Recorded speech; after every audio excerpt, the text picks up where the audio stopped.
نحمده ونستعينه ونستغفره ونؤمن به ونتوكل عليه ونعوذ بالله من شرور أنفسنا ومن سيئات أعمالنا من يهده الله فلا مضل له ومن يضلله فلا هادي له ونشهد أن لا إله إلا الله وحده لا شريك له ونشهد أن محمدا عبده ورسوله المبعوث إلى كافة الخلق من الأسود والأحمر صلى الله تعالى وسلم على خير خلقه سيدنا محمد وآله وأصحابه وأتباعه أجمعين أما بعد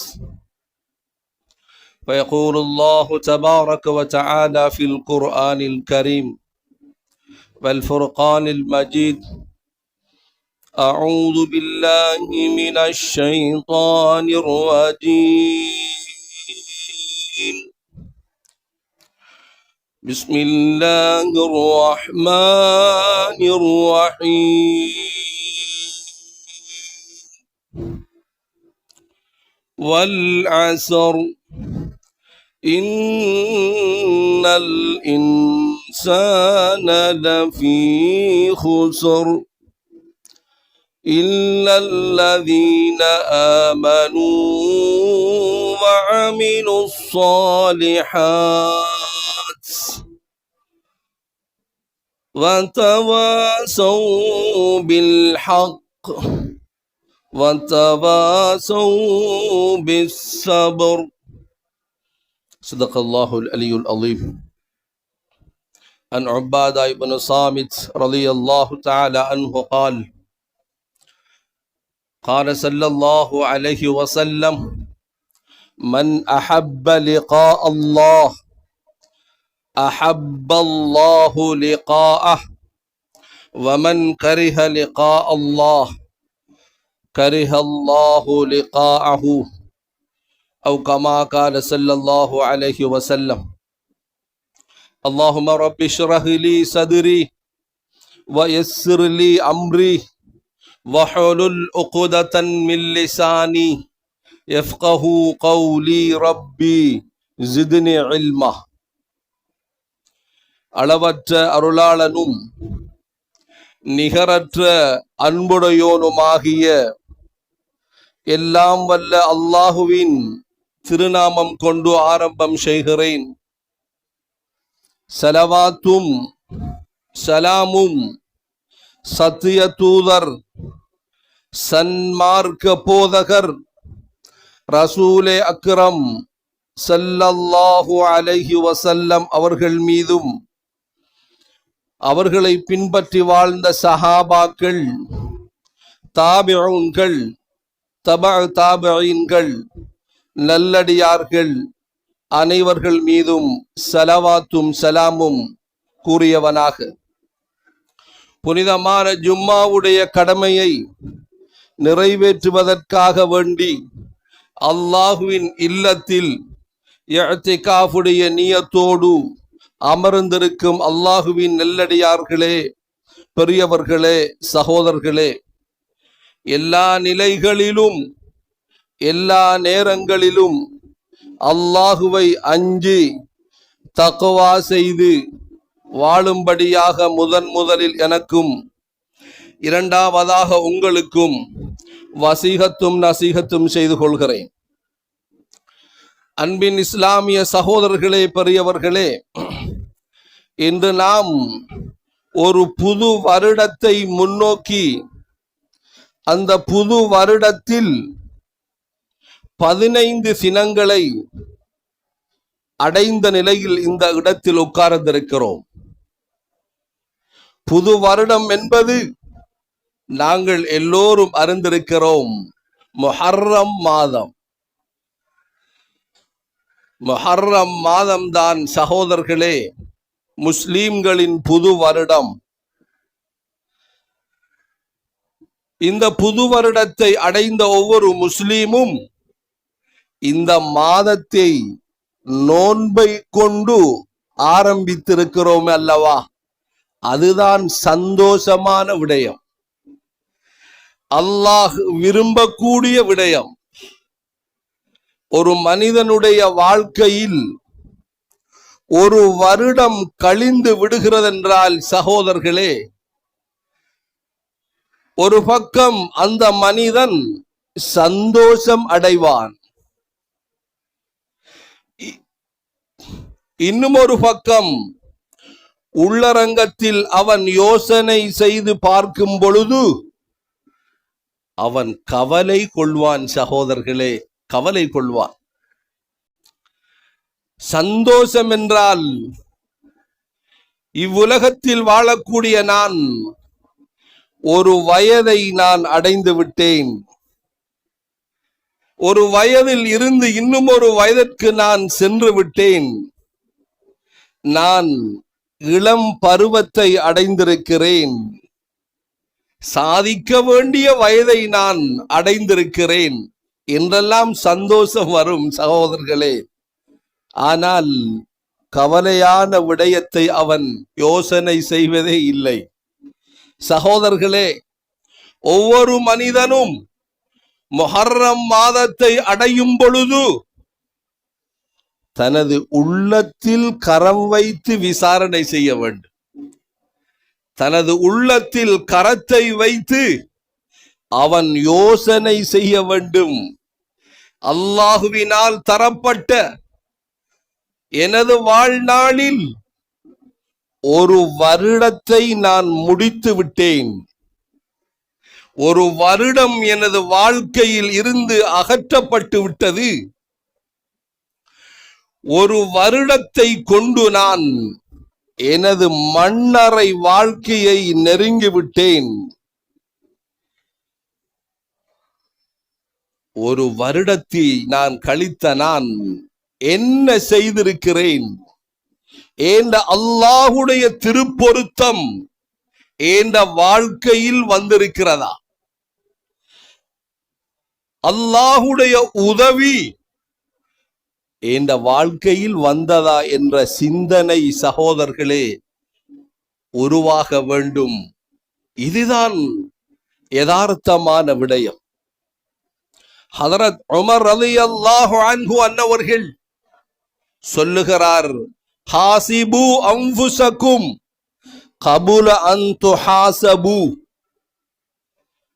நீங்கள் ஒவ்வொருத்தரும் கியாமத்துடைய நாளில் அல்லாஹுடைய நீதிமன்றத்தில் இருந்து விசாரணை செய்யப்படுவீர்கள். ஒவ்வொருத்தரும் அல்லாஹுடைய நீதிமன்றத்தில் இருந்து விசாரணை செய்யப்படுவீர்கள்.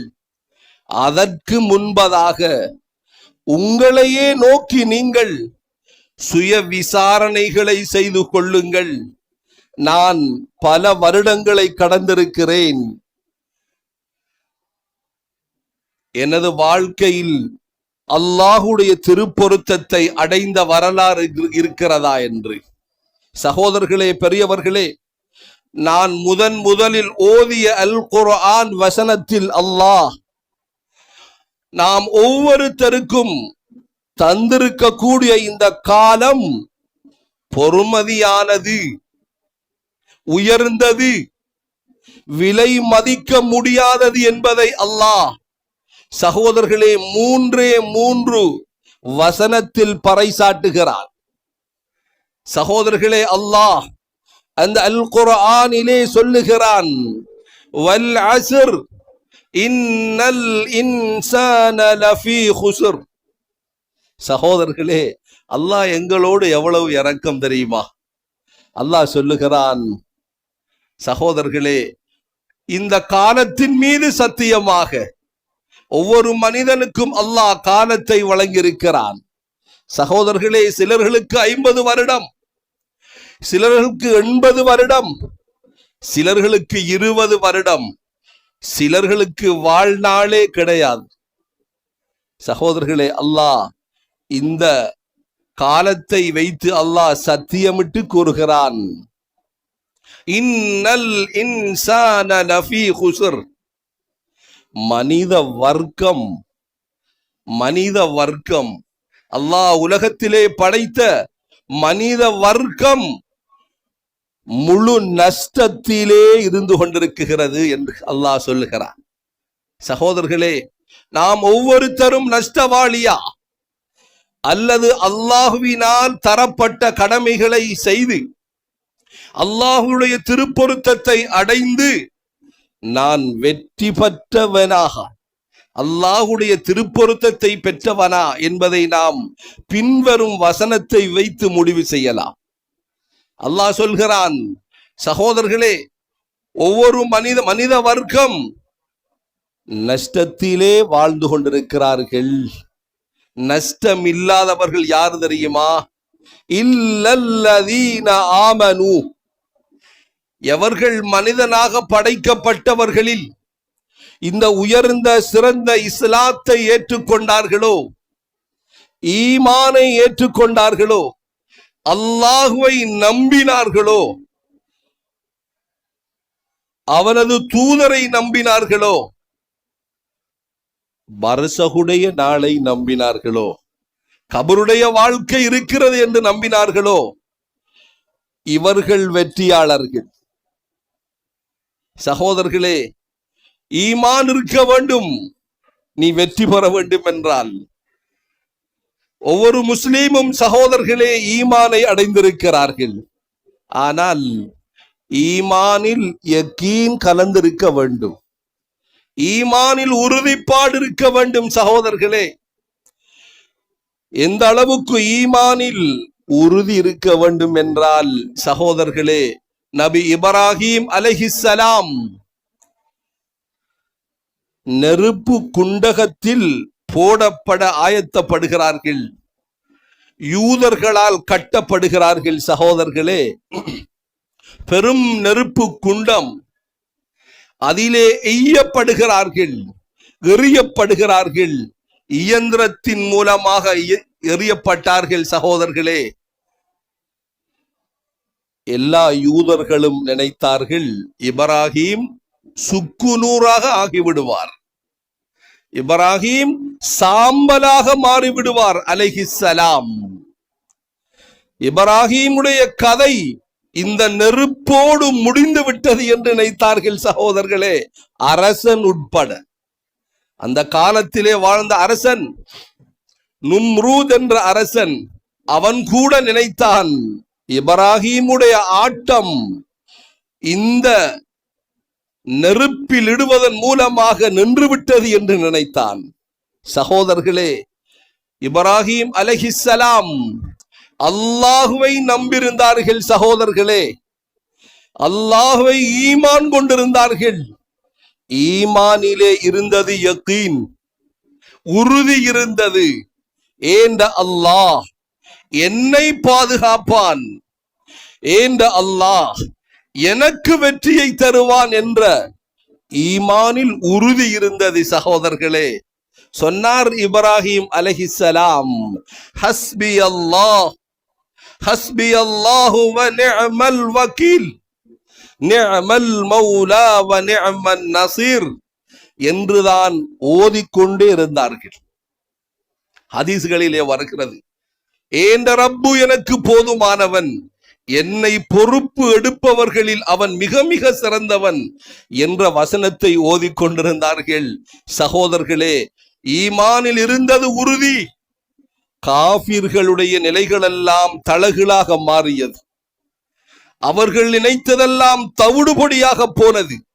சகோதரர்களே, இந்த ஈமான் உள்ள மனிதனாக வாழ வேண்டும். எல்லோரும் யோசித்தார்கள், இப்ராஹிம் இதோடு சரி என்று சொன்னார்கள். இப்ராஹிம் அலைஹிஸ்ஸலாம் உலகத்திலே வாழ்ந்த காலத்தில் நெருப்புக்குள் வாழ்ந்த காலம்தான் எனக்கு சந்தோஷமான காலம். சுப்ஹானல்லாஹ், சிந்திச்சு பாருங்க. நெருப்புக்குள் வாழ்ந்த காலம்தான் எனக்கு சந்தோஷமான காலம் என்றார்கள் இப்ராஹிம் அலைஹிஸ்ஸலாம். சகோதரர்களே, அந்த அளவுக்கு அல்லாஹ் சுட்டரிக்கக்கூடிய நெருப்பை குளிராக மாற்றி கொடுத்தார். அந்த ஈமான் உள்ள மனிதன் வெற்றி அடைந்து விட்டார். இந்த ஈமான் இருக்க வேண்டும். சகோதரர்களே, அல்லாஹ் அடுத்ததாக சொல்லுகிறான், வஅமிலு ஸாலிஹாத், இந்த ஈமான் இருந்தால் நீ காலத்தை வென்று விட்டாய், நஷ்டமில்லாத வாழ்க்கையை வாழ்ந்து கொண்டிருக்கிறாய். அடுத்தது உன்னிடத்தில் இருக்க வேண்டும் என்ன தெரியுமா? அமலு சாலிஹாத், அல்லாஹ்வுடைய இறை ஆணை, அல்லாஹ்வின் கட்டளை உனது வாழ்க்கையில் இருக்க வேண்டும். இரண்டாவதாக அல்லாஹ் சொல்லும் விடயம், அல்லாஹ்வுடைய கட்டளை உனது வாழ்க்கையில் இல்லையா, நீ பெரும் அறிஞனாக இருக்கிறாயா, பெரும் அறிவாளியாக இருக்கிறாயா, பெரும் மேதையாக இருக்கிறாயா, சகோதரர்களே, நீ நஷ்டம் என்பதை அல் குர்ஆன் உள்ளரங்கமாக சொல்லி வைக்குகிறது. ஆகவே சகோதரர்களே, யார் எந்த தரத்தில் வாழ்ந்தாலும் ஈமானுக்கு அடுத்ததாக அவன் அல்லாஹ்வின் கட்டளைகளை தனது வாழ்க்கையில் உள்வாங்க வேண்டும். அல்லாஹ் அதைத்தான் சொல்கிறார், ஹுகூகுல் இபாத் வ ஹுகூகுல் இன்சான். சகோதரர்களே, அல்லாஹ்வுக்கு செய்ய வேண்டிய கடமைகள் உள்ளடங்குகிறது, மனிதனுக்கு மனிதன் செய்ய வேண்டிய கடமைகளும் இந்த இபாதத்துக்குள் உள்ளடங்குகிறது. அத்தனை விடயத்திலும் அல்லாஹ்வின் பொருத்தம் பெற்றவனாக ஆக வேண்டும். இது இரண்டாவது விடயம். மூன்றாவதாக அல்லாஹ் சொல்லுகிறான், வதவாஸௌ பில் ஹக். நீ என்ன செய்ய வேண்டும் தெரியுமா? என்னையும் எனது குதரத்தையும் அறிந்த நீ பிற மனிதர்களுக்கு அதை பற்றி உபதேசம் செய்ய வேண்டும். ஒருத்தருக்கு ஒருத்தர் தஅவத் கொடுக்க வேண்டும் என்பதையும் அல்லாஹ் சொல்கிறான். இந்த தன்மை என்னிடத்தில் இருக்கிறதா? ஒவ்வொரு நபிமார்களும் சகோதரர்களே, இவ்வுலகத்திற்கு அனுப்பப்பட்ட காலத்தில் இருந்து அவர்களுடைய மௌத்து வரைக்கும் இந்த வேலையை தான் செய்தார்கள். அல்லாஹ்வின் பக்கம் மக்களை அழைத்தார்கள். இந்த சிஃபத்து உன்னிடத்தில் இருக்கிறதா? நீ வெற்றியாளி. அடுத்ததாக அல்லாஹ் சொல்கிறான், நான்காவது விடயம் என்ன தெரியுமா? அல்லாஹ்வின் பக்கம் நீ அழைக்கும் பொழுது உனக்கு பிரச்சனைகள், பிளவுகள், பெரும்பெரும் மனஸ்தாபங்கள் வரும். ஒருத்தருக்கு ஒருத்தர் பொறுமை காத்துக் கொள்ளுங்கள். இந்த நான்கு தன்மையோடு நீ உலகத்தில் வாழ்ந்தால் நீ வெற்றியாளன், நீ சுபசோகனம் பெற்றவன். சகோதரர்களே, என்ற விடயத்தை அல்லாஹ் சூரத்துல் அஸ்ர் என்ற 3 வசனம் 103வது அத்தியாயத்தில் அல்லாஹ் ஞாபகம் செய்கிறார். நீ வாழும் பொழுது இந்த முறையில் வாழு, என்னை சந்தோஷமாக சந்திப்பாய். சுப்ஹானல்லாஹ். சகோதரர்களே, ஸல்லல்லாஹு அலைஹி வஸல்லம் அவர்களுடைய நபி தோழர்கள் இந்த விடயத்தை விளங்கினார்கள். அவர்களுடைய வாழ்க்கையை இதன் பிரகாரம் ஓட்ட ஆரம்பித்தார்கள். சகோதரர்களே, அல்லாஹ்வின் திருப்பொருத்தத்தை பெற்றார்கள். எந்த அளவுக்கு என்றால் சகோதரர்களே, ஸல்லல்லாஹு அலைஹி வஸல்லம் அவர்களுடைய காலத்தில் திடீரென்று ஜிப்ரீல் அலைஹிஸ்ஸலாம் வந்தார். அதானி ஜிப்ரீல் அலைஹிஸ்ஸலாம் இல நபி ஸல்லல்லாஹு அலைஹி வஸல்லம். ஒரு சஹாபி சொல்கிறார், திடீரென்று ஸல்லல்லாஹு அலைஹி வஸல்லம் அவர்களிடத்தில் ஜிப்ரீல் அலைஹிஸ்ஸலாம் வந்தார்கள். வந்து சொன்னார்களாம், சகோதரர்களே, யா ரசூலல்லாஹ், அல்லாஹ்வின் ரசூலே, உங்களது நபி தோழர்களில் இருந்து ஒரு தோழர் வஃபாத்தாகி விட்டார். அப்ப என்ன செய்தியை கொண்டு வந்திருக்கிறார்? சகோதரர்களே, எதை கொண்டு வந்தார் ஜிப்ரீல் அலைஹிஸ்ஸலாம்? மரண செய்தி. மரணத்தின் செய்தியை ஜிப்ரீல் அலைஹிஸ்ஸலாம் ஸல்லல்லாஹு அலைஹி வஸல்லம் அவர்களுக்கு கொண்டு வந்து சமர்ப்பிக்கிறார்கள். அது மாத்திரமல்ல சகோதரர்களே, அந்த சஹாபியினுடைய அந்த சஹாபி மௌத்தானதன் காரணமாக இஹ்தஸ்ஸலஹு அர்ஷுர் ரஹ்மான்.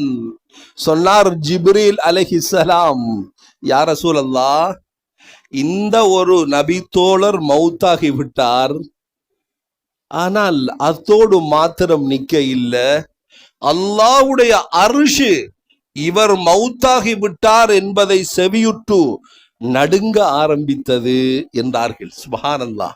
சகோதரர்களே, சிந்தனை செய்து பாருங்கள், எவ்வளவு கண்ணியம் எதனால் உண்டாகியது.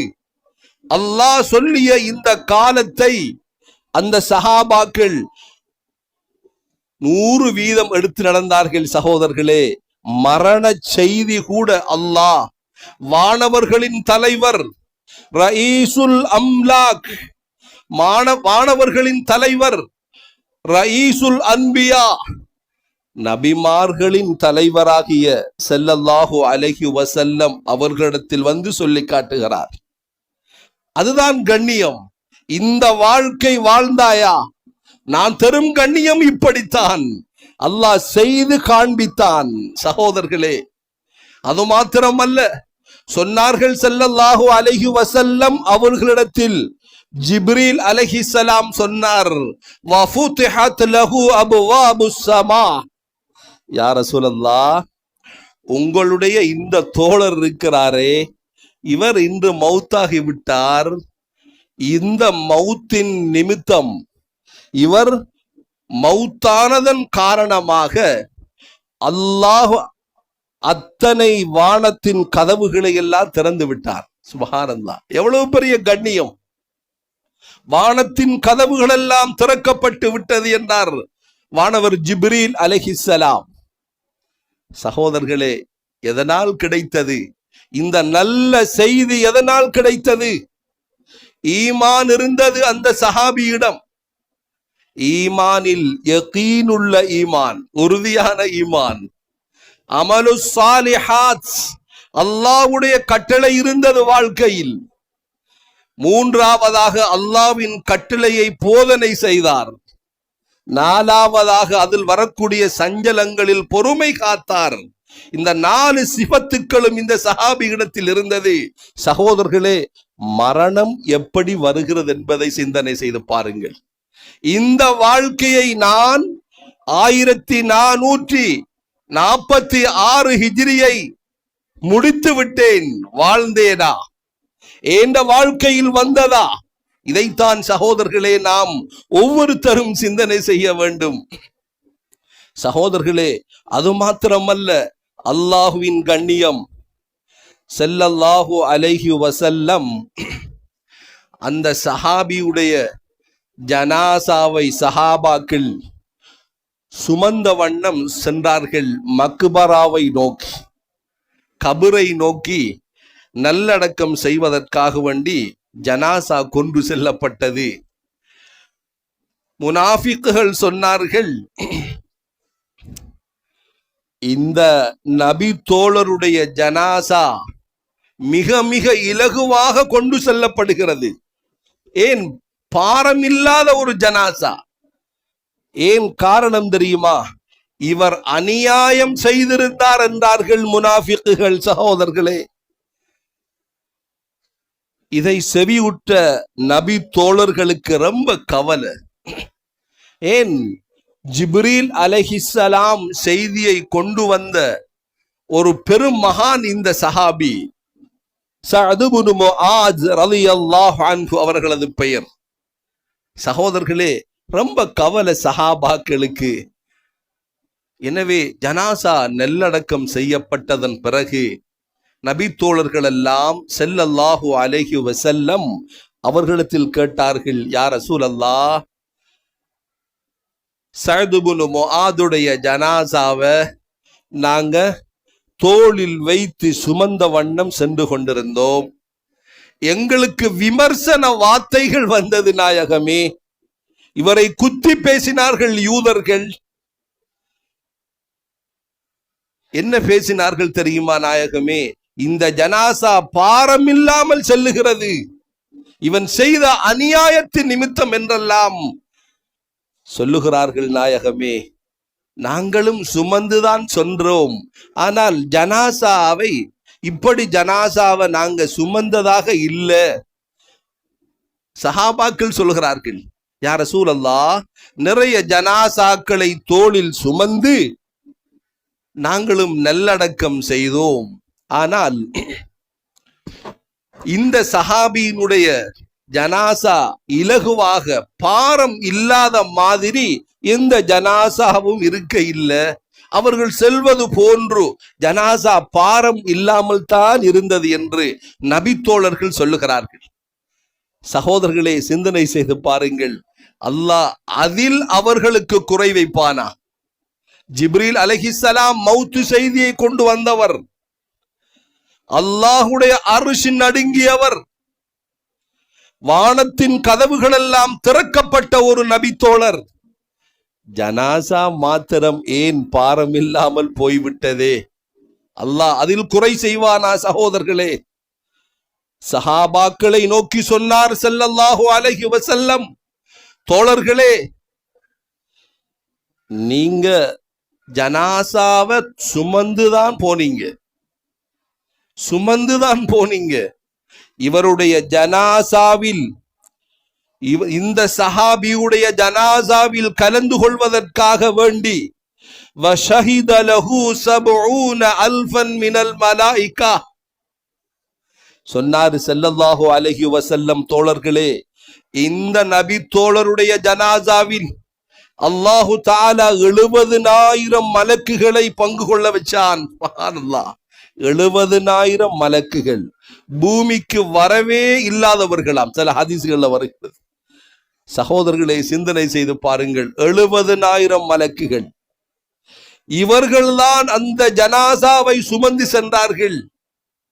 நீங்கள் தொட்டுக்கொண்டு சென்றீர்கள், நீங்கள் சுமக்க இல்லை என்ற விடயத்தை சொன்னாங்க ஸல்லல்லாஹு அலைஹி வஸல்லம்.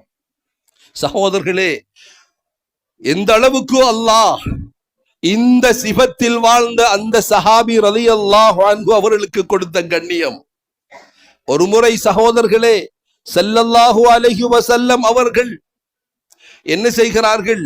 இந்த ஜனாசா கொண்டு சென்றப்பட்டு கபரில் நல்லடக்கம் செய்யப்படுகிறது. ஃபபைனமா ஜாலிசுன் ஃபீ கபரிஹி, சஹாபாக்கள் சொல்றாங்க, ஸல்லல்லாஹு அலைஹி வஸல்லம் அவரை நல்லடக்கம் செய்யும் பொழுது அருகாமையில் உட்கார்ந்திருந்தாங்களாம். உட்கார்ந்த ஸல்லல்லாஹு அலைஹி வஸல்லம் சுபஹானல்லாஹ் சுபஹானல்லாஹ் என்று 2 விடுத்தம் சொன்னார்கள். எங்களுக்கு ஆச்சரியம், நல்லவர், சிறந்தவர், சுபஹானல்லாஹ் ஏன் சொல்ல வேண்டும்? ஜனாசாவை அடக்கம் செய்ததன் பிறகு. அதற்கு பிறகு ஸல்லல்லாஹு அலைஹி வஸல்லம் சகோதரர்களே, அல்லாஹு அக்பர் அல்லாஹு அக்பர் என்று 2 விடுத்தம் சொன்னார். நபி தோழர்களுக்கு ஆச்சரியம், யா ரசூலல்லாஹ், இது ஆச்சரியமான விடயம் தானே, எல்லா ஜனாசாவையும் இப்படி நீங்க அடக்குவதும் இல்லையே, என்ன காரணம் என்று கேட்கிறார்கள். சகோதரர்களே, சொன்னார்கள் ஸல்லல்லாஹு அலைஹி வஸல்லம், அஜிப்து லிஹாதல் அப்தி ஸாலிஹ், தோழர்களே, நான் ஆச்சரியம் அடைந்தேன். என்ன தெரியுமா? இந்த நபி தோழர் கபரில் வைக்கப்பட்டு மண்ணை கொண்டு மூடப்பட்டதன் பிறகு இந்த சஹாபியை கபரு நெருக்குவதை நான் பார்த்தேன் என்றார்கள். சிந்திச்சு பாருங்க, எவ்வளவு பெரிய கண்ணியம். சகோதரர்களே, சொன்னார் ஸல்லல்லாஹு அலைஹி வஸல்லம், நான் இவருடைய விடயத்தில் ஆச்சரியம் அடைந்தேன். ஏன் ஆச்சரியம் அடைந்தேன் தெரியுமா? இவ்வளவு சிறப்புகளை பொதிந்தவர், இவ்வளவு சிறப்புகளை பெற்றவர், கபரில் வைக்கப்பட்டதும் சந்தோஷம் அடைய வேண்டும் அல்லவா? கபரு நெருக்குவதை பார்த்த நான் சுபஹானல்லாஹ் சொன்னேன், 2ஆம் தரமும் சுபஹானல்லாஹ் சொன்னேன், நீங்களும் சுபஹானல்லாஹ் சொன்னீர்கள். அதற்கு பிறகு நான் அல்லாஹு அக்பர் அல்லாஹு அக்பர் என்று சொல்லேன் அல்லவா? ஏன் காரணம் என்றால், இவரை கபரு நெருக்கியதை கண்டு ஆச்சரியத்தில் சுபஹானல்லாஹ் சொன்னேன். நான் 2 தடவை சொன்னதும் அந்த கபரு உடனடியாக நெருக்குவதை விட்டு இவரை விட்டு விட்டது என்றார்கள் ஸல்லல்லாஹு அலைஹி வஸல்லம். அதன் பிறகுதான் அல்லாஹு அக்பர் என்று சொன்னேன் என்றார்கள். சகோதரர்களை, சிந்தனை செய்து பாருங்கள், இந்த உயர்ந்த சஹாபிக்கு இந்த நிலை என்றால், வாழ்நாள் பூராக எங்களுக்கு தரப்பட்ட ஆயுளை சகோதரர்களே பாவத்தின் கரையில் நாம் ஒவ்வொருத்தரும் குளித்துக் கொண்டிருக்கிறோம். எங்களது நிலை என்னவாக இருக்கும் சகோதரர்களே? எனவேதான் ஒவ்வொருத்தரும் சிந்தனை செய்ய வேண்டும். இந்த 4 சிபத்துக்கள் எனது வாழ்க்கையில் இருக்கிறதா? நான் ஈமான் உள்ள மனிதராக இருக்கிறேனா? அல்லாஹ்வின் இறை ஆணை என்ற வாழ்க்கையில் இருக்கிறதா? சகோதரர்களே, அல்லாஹ்வுடைய இறை ஆணை இல்லையெனில் நாம் நஷ்டவாளி. அடுத்ததாக சகோதரர்களே, அல்லாஹ்வின் இறை ஆணையை படித்த நாம் பிறருக்கு தாவத் கொடுக்க வேண்டும். அதை நான் செய்கிறேனா? அடுத்ததாக எனக்கு வரக்கூடிய அசௌகரியங்கள், பிரச்சனைகளின் நிமித்தம் நான் பொறுமை காக்கிறேனா என்ற 4 சிபத்தோடு இந்த முஹர்ரத்தை நாம் சகோதரர்களை ஆரம்பிப்போம் என்றால், அடுத்த முஹர்ரத்திற்குள்ளால் மரணித்தாலும் சகோதரர்களே அல்லாஹ் இந்த கண்ணியத்தை தர இருக்கிறான் சகோதரர்களே. ஆனால் ஏனோ தானோ என்று வாழ்வோம் என்றால் நிச்சயமாக சத்தியமாக நஷ்டம். இந்த முஹர்ரம் வாதத்தில் தான் சகோதரர்களே சந்தோஷமான விடயமும் நடந்தது, துக்கமான விஷயமும் நடந்தது. சந்தோஷம் என்னவெனில், அல்லாஹ் ஆட்சியை கொடுத்திருந்தான் பெரும் அரசன். அந்த அரசனை பற்றி சொல்லப்படும் பொழுது அவன் அணிந்த ஸ்லீப்பர் தங்கமாக இருந்துச்சு. அவன் சாப்பிட்ட பீங்கான் சகோதரர்களே, சாப்பிட்ட தட்டு தங்கமாக இருந்துச்சு.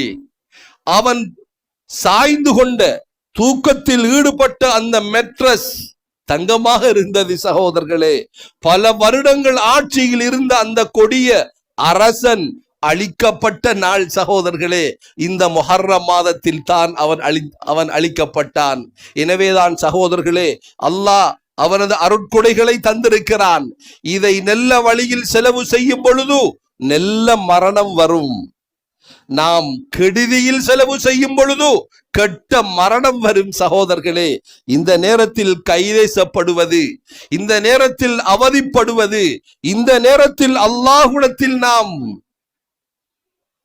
கொஞ்சம் தாமதித்து எனது உயிரை வாங்குவீராக என்று அல்லாஹ்விடத்தில் கெஞ்சுவதெல்லாம் சகோதரர்களே நடக்கவே நடக்காது என்பதையும் அல்லாஹ் அல் குர்ஆனில் சகோதரர்களே பல இடங்களில் பறைசாட்டி வைக்குகிறான். எனவேதான் சகோதரர்களே புது வருடத்தை அடைந்த நாம் இந்த 4 தன்மைகளையும் எங்களது வாழ்க்கையில் வைத்து எங்களது புது வருடத்தை நாங்கள் ஆரம்பித்து இந்த புது வருடத்தில் இருந்தாவது நல்ல சிபத்துக்கள் உள்ள 4 சிபத்துக்கள் உள்ள மனிதனாக வாழ்ந்து நல்ல மரணத்தை தழுவ வல்லவன் அல்லாஹ் எங்கள் எல்லோருக்கும் தௌஃபீக் என்ற அருளை தந்தருள்வானாக. யா அல்லாஹ், முஹர்ரம் மாதத்தில் உன்னிடத்தில் கரமேந்துகிறோம். யா அல்லாஹ், எங்களது பாவங்களை மன்னித்தருள்வாயா, எங்களது குற்றங்குறைகளை எல்லாம் மன்னித்தருள்வாயா, தப்பு தவறுகளை எல்லாம் மன்னித்தருள்வாயாக. யா அல்லாஹ், புது வருடத்தை அடைந்திருக்கிறோம் ரஹ்மானே. சென்ற புது வருடத்தில் இருந்தவர்கள் யா அல்லாஹ் எத்தனையோ பேர்கள் கபருக்குள் சென்று விட்டார்கள். யா அல்லாஹ், இந்த புது வருடத்தை அடையும் பாக்கியத்தை இழந்துவிட்டு சென்று விட்டார்கள். யா அல்லாஹ், எங்களது நிலைமை என்ன என்பதை நீ மாத்திரம்தான் அறிவாய். யா அல்லாஹ், ஆகையால் இந்த புது வருடத்தை அடைந்த நாங்கள் உனது ரிலாவை பெற்ற நிலையில் உலகத்தில் வாழ்ந்து கண்மூட எங்கள் எல்லோருக்கும் தௌஃபீக் செய்தருள்வாயாக. யா அல்லாஹ், அந்த சஹாபிக்கு யா அல்லாஹ் என்ன கண்ணியத்தை கொடுத்தாயோ அதே கண்ணியத்தோடு இந்த உலகத்தை விட்டு பிரிய எங்கள் எல்லோருக்கும் தௌஃபீக் செய்தருள்வாயாக. யா அல்லாஹ், இந்த முஹர்ரம் மாதத்திலே கேட்கிறோம், நாங்கள் எல்லோரும் நோயாளிகளாக இருக்கிறோம். யா அல்லாஹ், எங்களது நோய்களுக்கு சரியான நிவாரணியை தந்தருள்வாயாக. யா அல்லாஹ், எங்களுக்கு என்னென்ன பிரச்சனைகள் எல்லாம் இருக்கிறதோ அத்தனை பிரச்சனைகளையும் இல்லாமல் ஆக்கிருள்வாயாக. எங்களது அத்தனை ஹலாலான ஹாஜத்துக்களை எல்லாம் நிறைவேற்றி வைப்பாயாக. யா அல்லாஹ், உன்னிடத்தில் இந்த ஊர் மக்கள் ஒன்று சேர்ந்து கையேந்துகிறோம். யா அல்லாஹ், பலஸ்தீன் மக்களுக்கு விடிவை கொடுப்பாயாக. யா அல்லாஹ், பலஸ்தீன் மண்ணை பாதுகாத்தருள்வாயாக. பலஸ்தீன் மக்களுக்கு உதவியை கொடுப்பாயாக. உன்னையே நம்பி வாழும் அந்த மக்களை கைவிட்டு விடாதே யா அல்லாஹ். யா அல்லாஹ், அடித்தாலும் என்ன செய்தாலும் உனது வசனத்தை நோக்கி அவர்கள் வாயை திறந்த வண்ணம் இருக்கிறார்கள் யா அல்லாஹ். அல்லாஹு அக்பர் அல்லாஹு அக்பர் என்று சொல்லிக் கொண்டிருக்கிறார்கள் யா அல்லாஹ். நாங்கள் எல்லோரும் ஒன்றாக உன்னிடத்தில் குரல் கொடுக்குகிறோம் ரஹ்மானே. நீ 1000 கொலையாளியை மன்னித்து சுவர்க்கத்தில் நுழைத்தவனாக இருக்கிறாய் யா அல்லாஹ். 1000 கொலையாளியை மன்னித்த நீ இந்த பலஸ்தீன் மக்களுக்கு உதவி செய்ய மாட்டாயா யா அல்லாஹ். நீ இரக்கம் உள்ளவன் யா அல்லாஹ். பத்ர் சஹாபாக்களுக்கு நீ உதவி செய்தாயா அல்லாஹ். 313 பேர்கள் ரஹ்மானே, 1000 பேர்கள் ஜெயிக்க வந்தார்கள் யா அல்லாஹ். இந்த 313 நபர்களும் 1000 பேர்களை ஜெயித்த வரலாறை நீ குர்ஆனின் மூலமாக சொல்லிக் கொண்டிருக்கும் ரப்பாக இருக்கிறாய் யா அல்லாஹ். உன்னிடத்திலே கெஞ்சி கேட்கிறோம் ரஹ்மானே. சின்னவர்களுடைய நிலை மிக மோசமாக இருக்கிறது யா அல்லாஹ். பலஸ்தீன் பெண்களுடைய நிலைமைகளும் மோசமாக இருக்கிறது யா அல்லாஹ். ஆண்களுடைய நிலைகளும் மோசமாக இருக்கிறது யா அல்லாஹ். உணவை காட்டி கொலை செய்கிறார்கள் யா அல்லாஹ். உணவு பொதியை பெற்றுக்கொள்ள சென்ற அந்த மக்கள் யா அல்லாஹ் கொலை செய்யப்பட்டு ஷஹீதாக்கப்படுகிறார்கள் யா அல்லாஹ். ஷஹீதாக்கப்பட்ட அத்தனை பேர்களுக்கும் சுவர்க்கத்தில் உயர்ந்த அந்தஸ்தை நீ கொடுத்தருள்வாயாக. அந்த பூமியை மீட்டி கொடுப்பாயாக. நீ இரக்கம் உள்ளவனாக இருக்கிறாயா அல்லாஹ்.